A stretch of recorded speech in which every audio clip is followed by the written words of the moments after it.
For those of you who need help understanding the Web Content Accessibility Guidelines, WCAG, my guide is completely free and is downloadable right now without an email subscription. There is no qualification. You can download that guide and use it right now.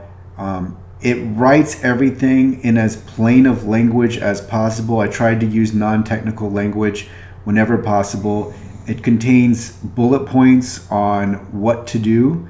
It has resources linked for every success criterion in WCAG, and so a WCAG success criterion is a requirement under these Web Content Accessibility Guidelines, and these are technical standards. So I'm sure you've seen the acronym referenced many times, but once you start to look at the reference material, you can see it is cryptically written and it's very technically written. So it can be difficult to ascertain exactly what you need to do.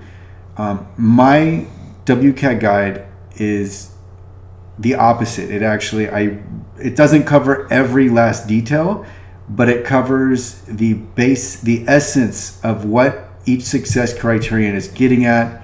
It does it in plain English, and it gets to the point ASAP. I don't write any extra words that I don't have to. And then also within each success criterion is a plain English explanation of what the success criterion is getting at.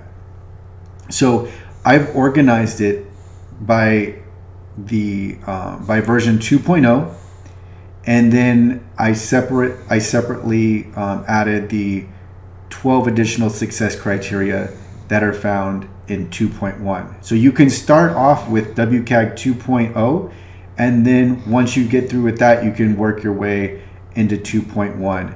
And so it's a really good, I spent a lot of time writing this guide and breaking down what exactly each success criterion was getting at.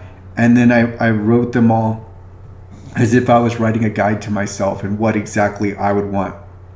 And then there's also a link to the source documentation, so that if you have any questions, if you need more details, if you want to learn more, you can easily go to the source material, which is on the W3C's website, and the W3C is the World Wide Web Consortium.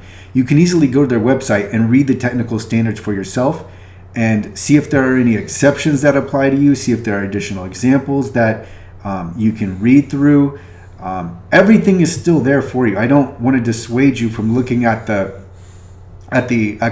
actual source documentation, but many people, when they read it, they find it difficult to read, and/or it's just too long or cumbersome for them to get through, and they want to absorb these guidelines as quickly as possible. And that's where my guide comes into play. So I will put a link to it down below. Again, it's 100% free, and there is no email subscription required.